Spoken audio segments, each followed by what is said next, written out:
Dans cette PME qui exerce dans le secteur de la publicité, des affiches, et puis les impressions, hein. Il y a aussi une imprimerie. C'est avec eux que nous allons essayer de décortiquer ou soit d'analyser certains points que nous avons pu étudier avec le prof Baké. Et puis ça nous permet aussi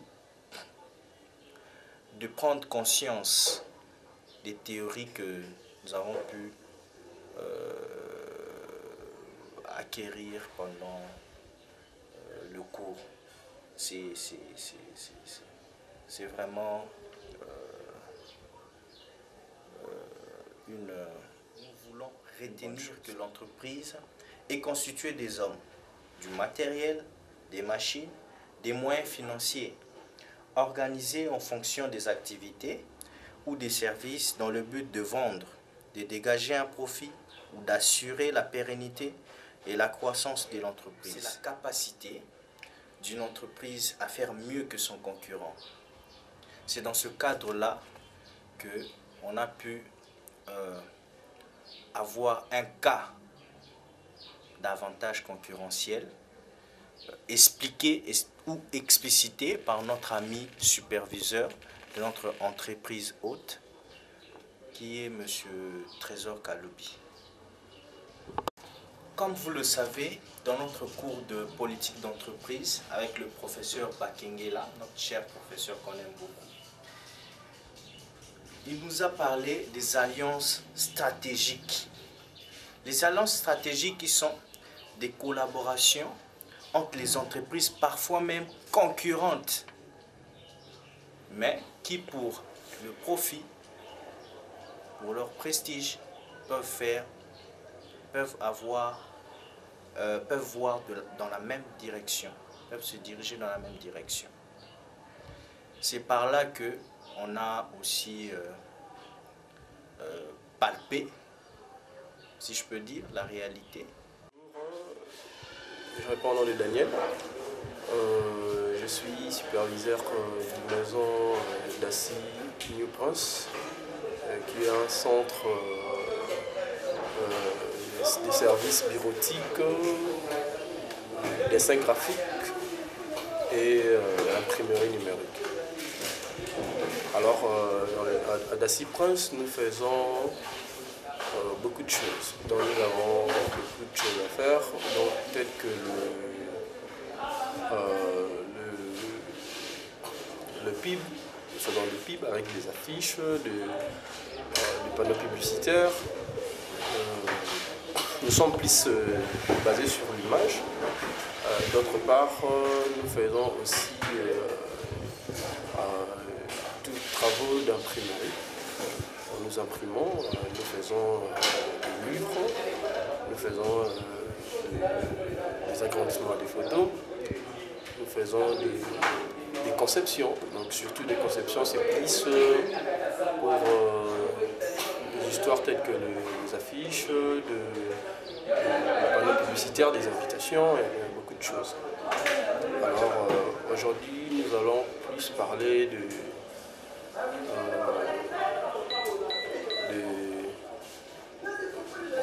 nos alliances et les alliances stratégiques.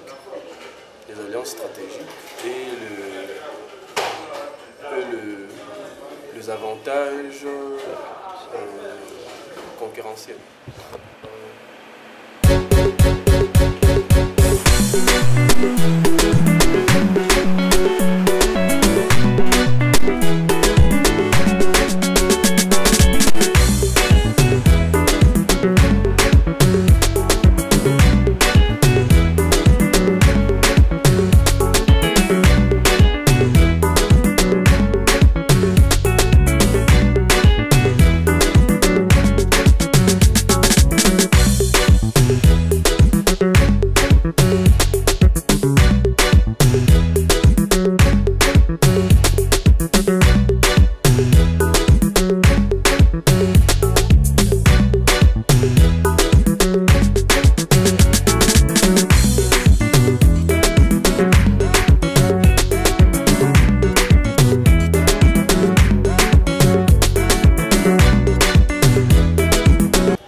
En fait, c'était pour un rappel par rapport aux exemplaires de préformants que nous avions envoyés à votre entreprise. Oui. Ok, que je vous rappelle après.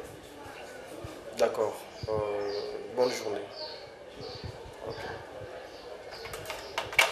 Ça, bon, tous les adhérents à la présidence, je ne sais pas. Donc c'est ça l'alliance que vous avez voilà, l'alliance. Oh, bah, on va s'aller pendant lui-même. Nous, on a fait ça. Et puis, nous sommes marché d'addition. Ah, donc vous avez fait conclure une alliance stratégique. Stratégique. Alors, je ne sais pas, parce que l'eau, moi, tout ça, là, on en est moins secret. Ouais. Tu vas. C'est ça, mon bout de ça, l'action. Non. Même pas. Tu vas filmer comment. Je suis bien dans moi. De palme.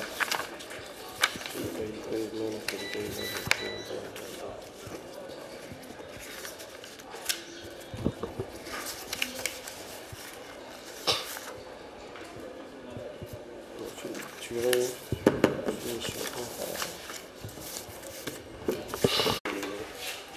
ça c'est je dirais, un exemplaire d'un produit dont nous avons fait et puis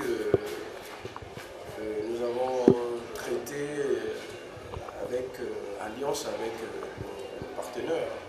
Donc il y a ça, donc ça c'est un exemplaire de ça. Et puis ici il y a une affiche. Une affiche que nous avons fait pour la fête de mars et tout ça. Donc, il y a un de nos partenaires, c'est un producteur qui va mettre ça et puis qui va produire une soirée et tout. Et nous avons conçu ça et puis on va le présenter. Donc, négocier. Ça, c'est juste une chose qu'on fait. Nous attendons ça. Montre un peu ça. C'est un peu ça. Ah, c'est une. Voilà. C'est une alliance que vous avez conclue. Non, ça, c'est pas une alliance, je dirais. C'est un producteur. C'est un producteur qui est venu voir. nous voir. Produire ça, et puis nous, on a fait la conception et tout. Alors, je pense que. Non, ça, c'est un client normal.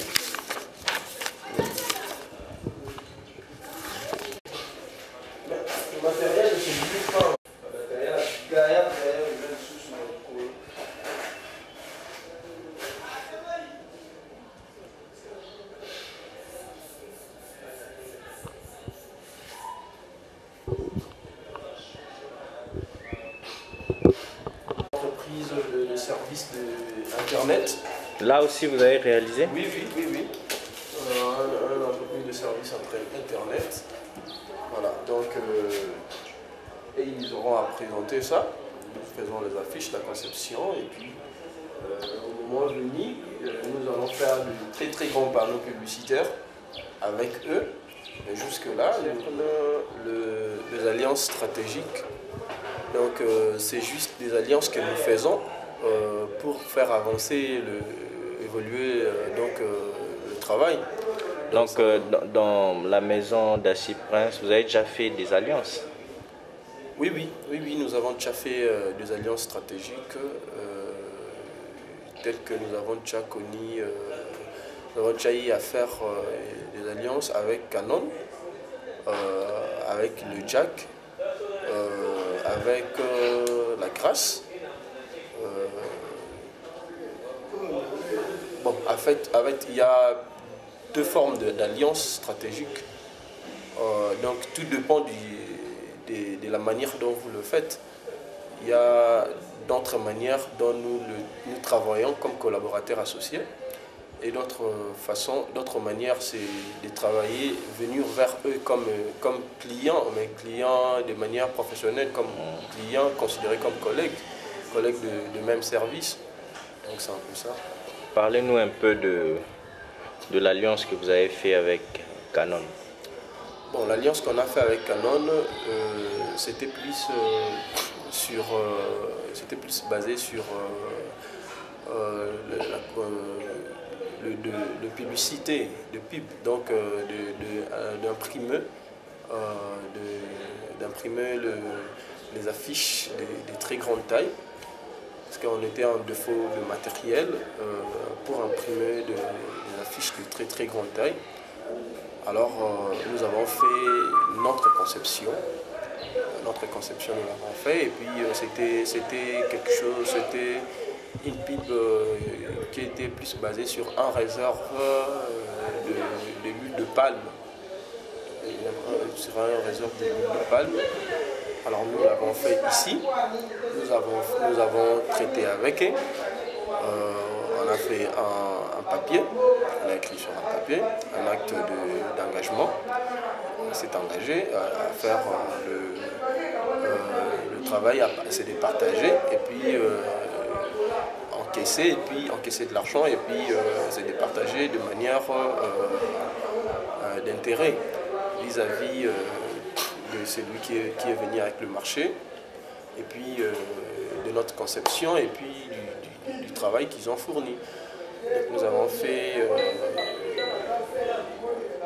de l'affiche, de panneaux publicitaires que nous avons installés que nous avons posés dans le coin de rue. Et après le résultat, vous avez donc des alliances sont très avantagées, mais avec les alliances on connaît aussi beaucoup de difficultés aussi. Donc de sorte de telle que quand vous faites des alliances, c'est votre client que vous mettez en jeu. Quand vous recevez votre client, vous allez faire l'alliance avec telle maison que vous allez travailler avec eux. Souvent les alliances n'aboutit vraiment pas jusqu'au bout. Donc des fois vous voyez, vous commencez à bien travailler, dès que vous commencez à encaisser de l'argent. Il risque de vous piquer vos clients. Voilà. Donc il y a beaucoup de risques de perdre la clientèle parce que donc je dirais c'est une façon d'exposer votre client. C'est une façon d'exposer. Mais lorsque vous produisez quelque chose dans une alliance, il y a les logos de vos deux entreprises, non? Oui, il y a les logos de nos deux entreprises parce que nous devons aussi nous afficher. Donc il ne faut jamais manquer de mettre le logo de deux entreprises parce qu'il y a l'acte d'engagement. Dans cet acte d'engagement, dans cet acte qu'il y aura, ça sera bien signifié dans l'acte d'engagement que vous mettrez votre logo. Même si c'est vous qui n'allez pas faire la conception. Parce que le concepteur doit toujours marquer.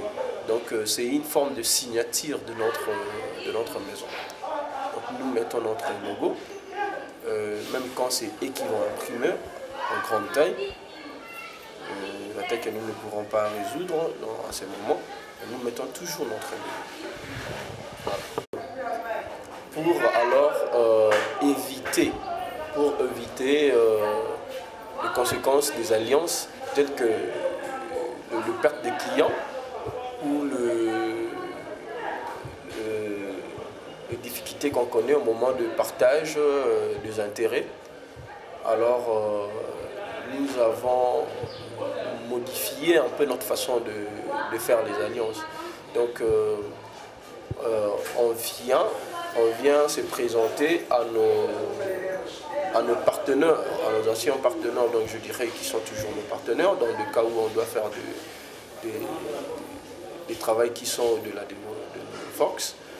Alors nous venons vers eux comme des clients, mais des clients privilégiés, comme étant des partenaires, mais clients. Donc c'est une stratégie de l'entreprise? Oui, c'est une stratégie, c'est notre stratégie. En fait, nous avons fait cette stratégie pour éviter les conséquences que nous connaissons, donc telles que le perte de clients, telles que les conséquences au niveau des partages des intérêts. C'est pour cela que nous, on reçoit notre client, on affirme à notre client qu'on va faire notre travail du début à la fin. Le client ne sera pas au courant de finition du travail.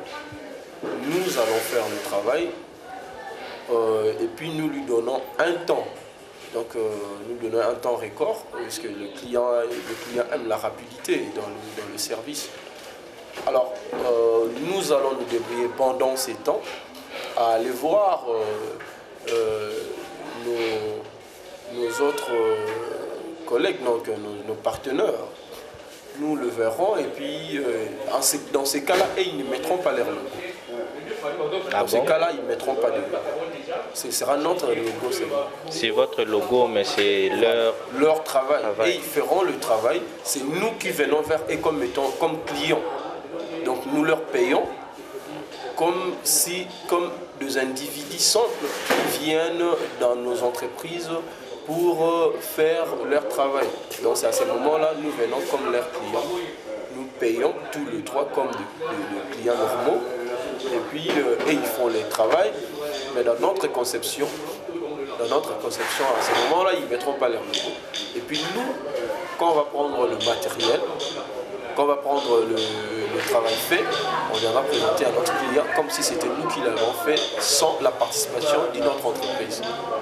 Et c'est très lucratif, c'est productif tout ce que vous faites là. C'est productif, en fait, dans ces cas-là. Je voudrais dire plutôt que c'est rentable. Voilà, donc je dirais c'est rentable, mais ce n'est pas beaucoup plus rentable dans des moments où nous faisons des contrats des partenaires.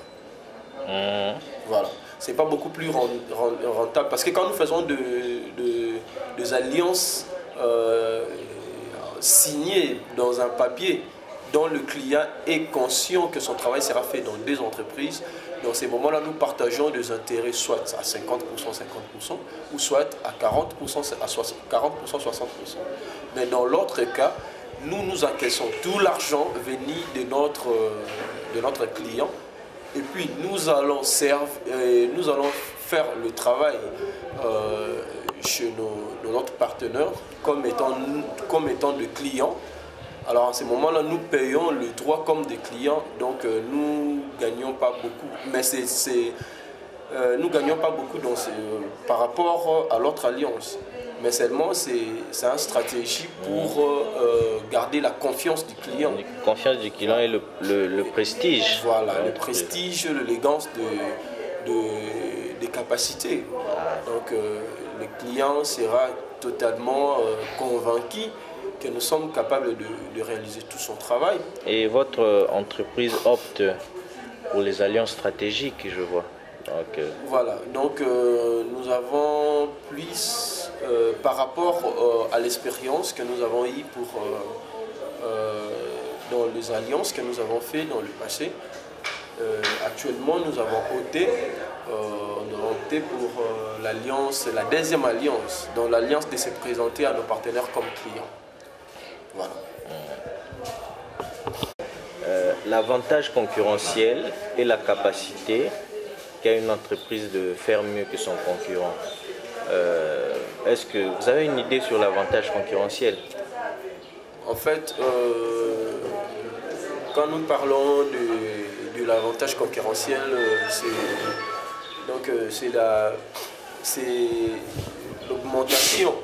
l'augmentation de nos capacités. C'est la vraie avantage concurrentiel, c'est l'augmentation de nos capacités à faire mieux. Donc à vouloir faire mieux, l'exigence, notre obligation de vouloir faire mieux que nos adversaires. Donc c'est ça notre avantage. Parce qu'en ces moments-là, nous sommes... Avez-vous des concurrents d'abord? Les concurrents, en fait je dirais dans notre domaine, la concurrence ne peut pas manquer. Mais c'est comme je dirais, nous faisons la concurrence sous forme d'une guerre froide.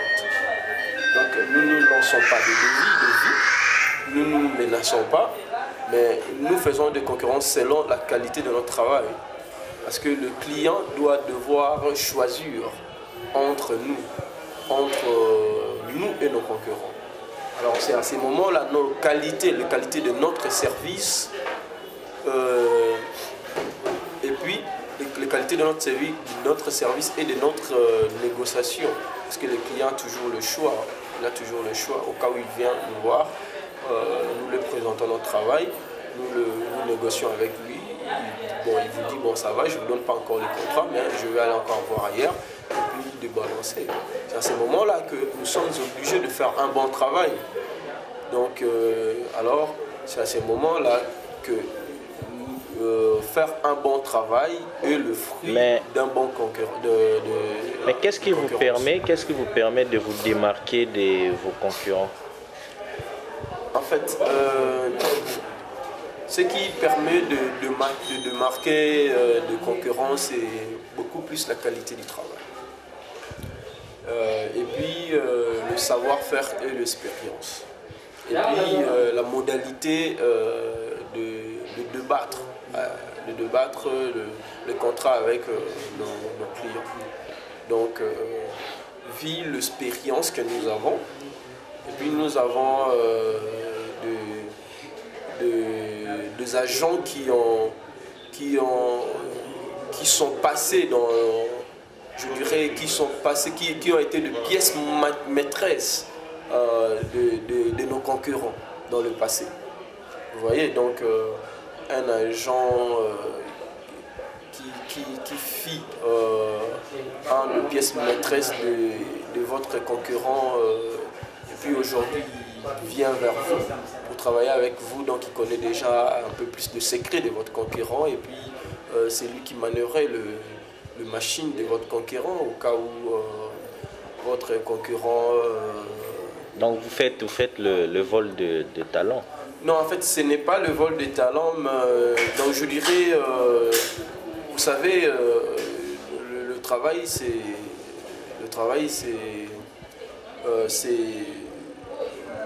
de la peine que nous donnons à notre corps. Nous affligeons à notre corps pour un rendement. Vous voyez?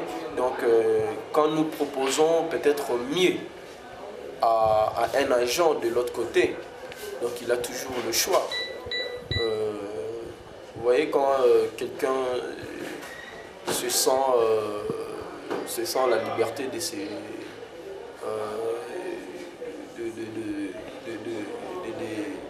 d'évoluer là où il trouve que c'est mieux pour lui.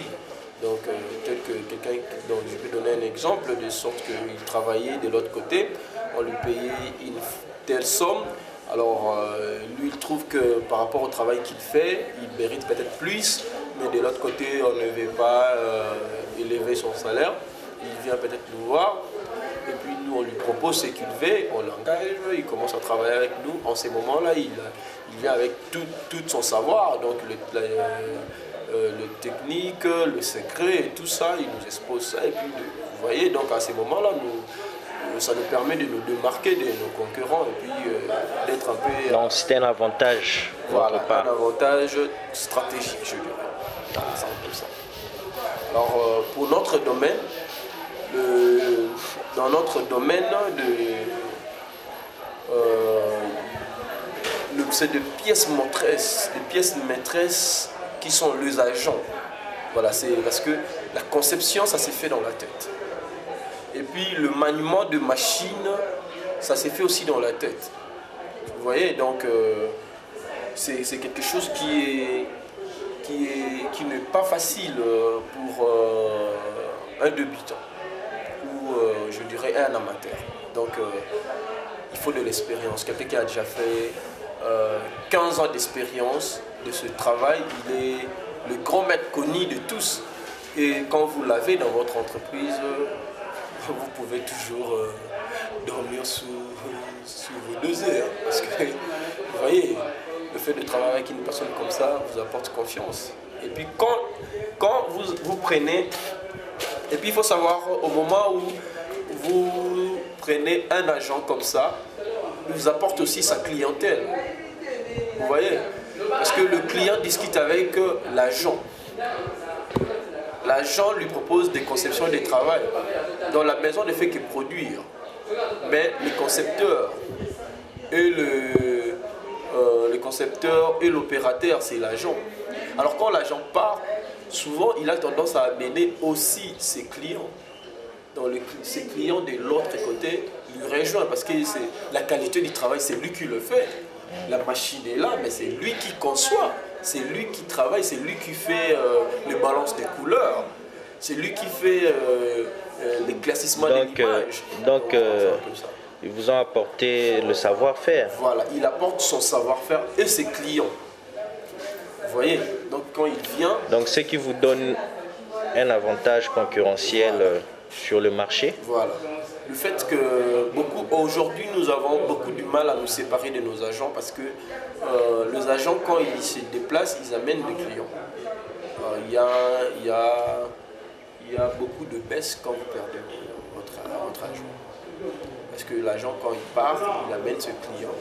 Et puis surtout, vous voyez, il y a deux formes de clients. Il y a des clients qu'on appelle des clients actifs. Donc les clients qui sont toujours là, même quand il n'est pas là, il vous fait ses commandes de loin et vous réalisez déjà des travaux, vous savez que c'est un client qui est régulier, alors qui est toujours là, donc ce sont des attachés de la maison. Et puis ces attachés là, la maison réalise, mais c'est le... Il y a le client, il y a deux formes de clients, il y a le client actif et le client... les clients, donc je dirais des clients qu'on appelle des clients normaux. Les clients actifs sont des clients qui sont, donc c'est des clients qui ont fait alliance avec notre entreprise. Bien qu'ils ne soient pas là, il peut faire toujours ses commandes par téléphone. Et puis nous exécutons son travail parce que nous gardons une très grande partie de leur travail dans notre document.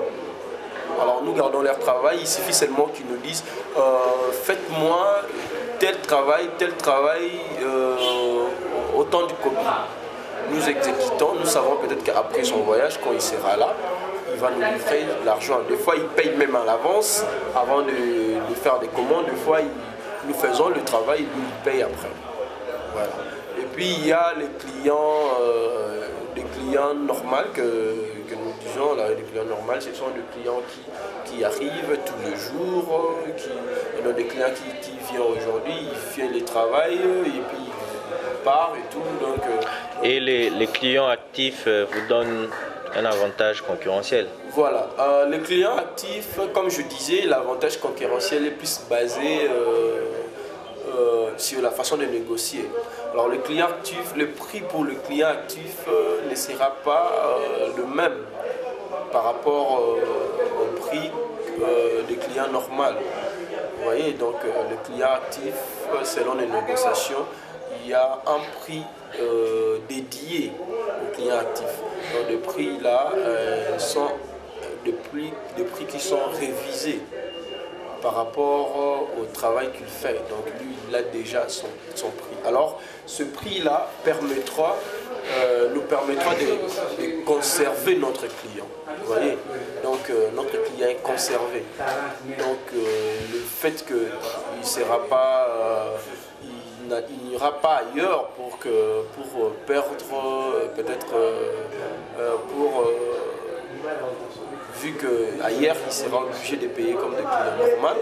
Alors ici, il sera là parce qu'il va rester là pour que nous puissions toujours favoriser et réviser le prix de ces travaux. Donc, ça.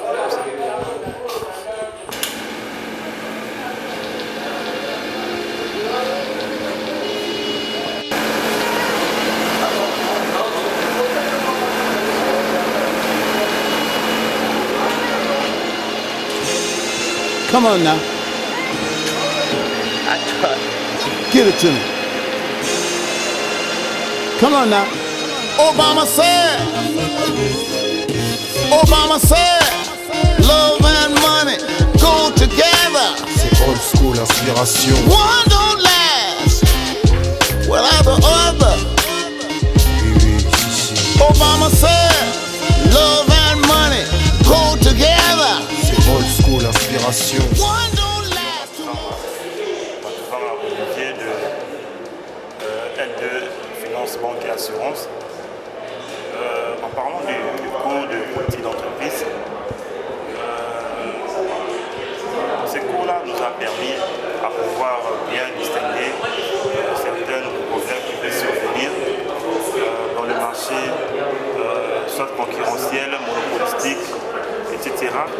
Et nous avons des connaissances qui vont nous permettre à pouvoir être compétitifs, à pouvoir rendre nos entreprises compétitives et à pouvoir trouver un avantage concurrentiel dans un marché. Je crois que ces cours-là nous a permis aussi à pouvoir distinguer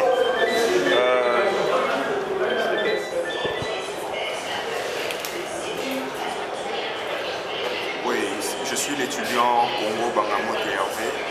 Je suis en LB Management, donc gestion des entreprises. En ce qui concerne le cours de politique et stratégie d'entreprise, pour moi, ça représente un outil efficace en tant que futur gestionnaire d'entreprise. Parce que dans ces cours, nous avons les stratégies, nous avons la politique, comment diriger les entreprises.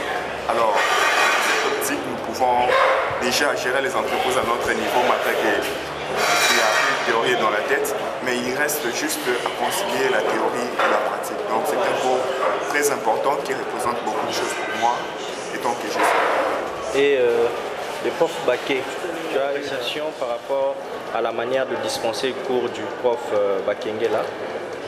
Oui, le professeur Bakengela, d'abord je le salue en passant, c'est un grand professeur. Je crois que le professeur a plusieurs méthodologies à pouvoir donner cours.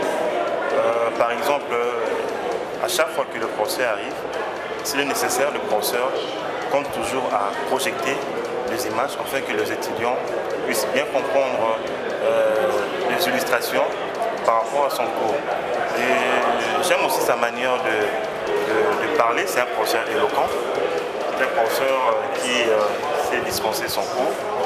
Et il a vraiment la maîtrise de son cours qu'il donne des illustrations qui sont vraies, vérifiables.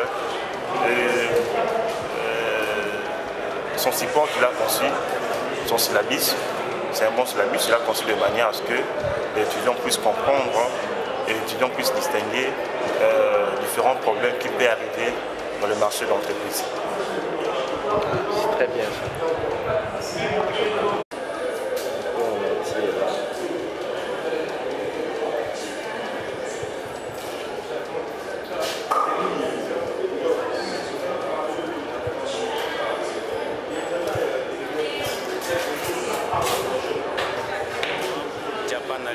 Étudiant à L2 Management à l'UPC. J'aimerais donner mon avis sur le cours de politique d'entreprise donné par le prof Bakengela. ce cours nous permet c'est un cours à caractère pratique parce qu'il nous montre en fait comment un manager peut arriver à gérer une entreprise, comment l'importance aussi de toutes les ressources dans l'entreprise. Voilà, donc c'est un cours déjà qu'il est bien dispensé, donc cela nous montre en fait de toutes les politiques qu'on a vues, cela nous permettra plus tard de voir quelle politique appliquer à un type d'entreprise précis. Alors voilà, en gros c'est ça. Deuxième année de sciences management. Je voulais bien faire mes commentaires par rapport au cours de politique d'entreprise qui dispense le professeur Bakengela. Premièrement, le cours de politique d'entreprise, c'est un cours vraiment assez intéressant. Le cours nous donne vraiment des stratégies assez correctes pour affronter le monde professionnel, surtout sur le plan des idées, sur le plan d'innovation. Alors, par rapport au professeur, voilà, les titulaires du cours, personnellement, c'est un professeur que j'ai toujours aimé depuis la première année que je l'ai connu, c'est-à-dire en troisième année. En tout cas, j'apprécie beaucoup sa façon de dispenser le cours. Et le professeur nous donne vraiment avec des exemples beaucoup plus concrets de la connaissance vraiment du monde professionnel. Nous pensons que vraiment à la fin de ces cours, nous serons vraiment capables de vraiment remplir tous les objectifs que vise le cours et que nous visons et que nous étudiants nous visons. C'est un peu ça en quelques mots, ce que je peux dire par rapport à le prof Baké. Tu as eu là.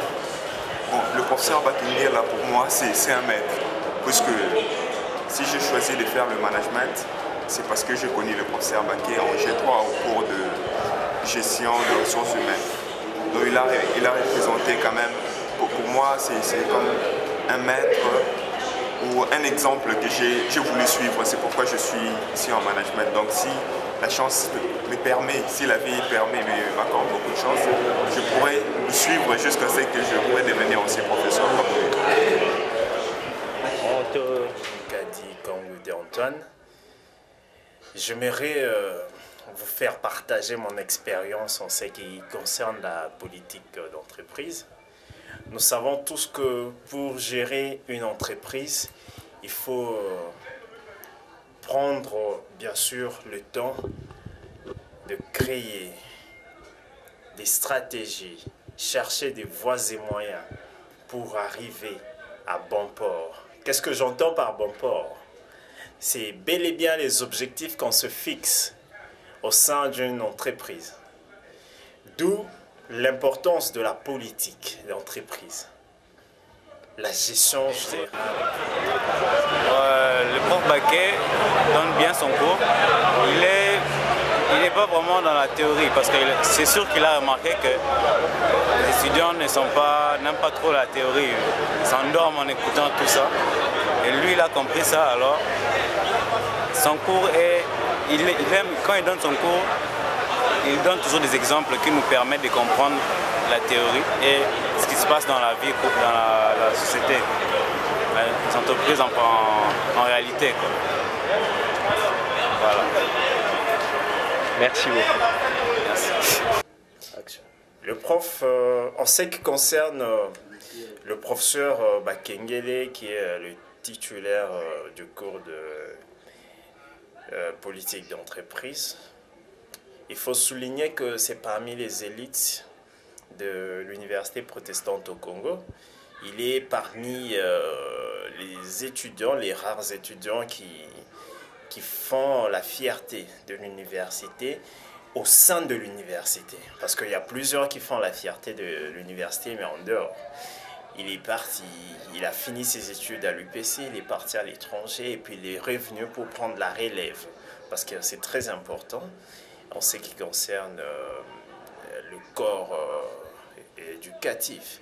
Et nous avons besoin des gens qui peuvent prendre la relève. Parce que les professeurs, comme nous le savons, c'est des humains qui vieillissent.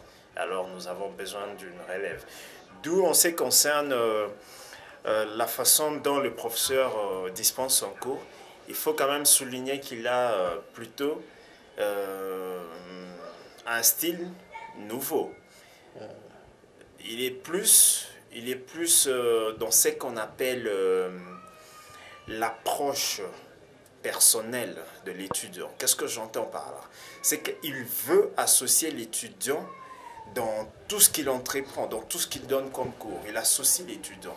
Donc il n'a pas la place, il ne joue pas seulement le rôle du maître, mais il fait aussi jouer le rôle, ses rôles à l'étudiant. Parce que il est très important de savoir que nous ne venons pas seulement pour être formés, mais nous venons aussi pour apprendre à former.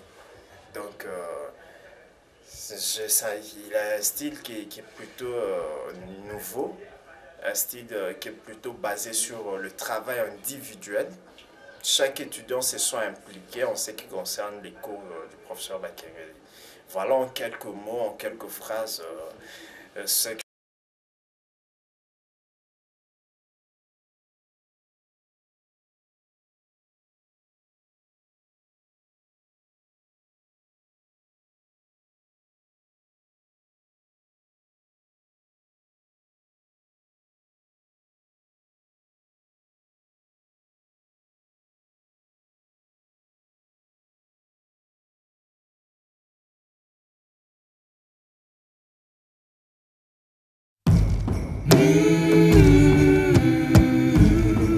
Au nom de Dieu le Tout-Puissant, le Miséricorde.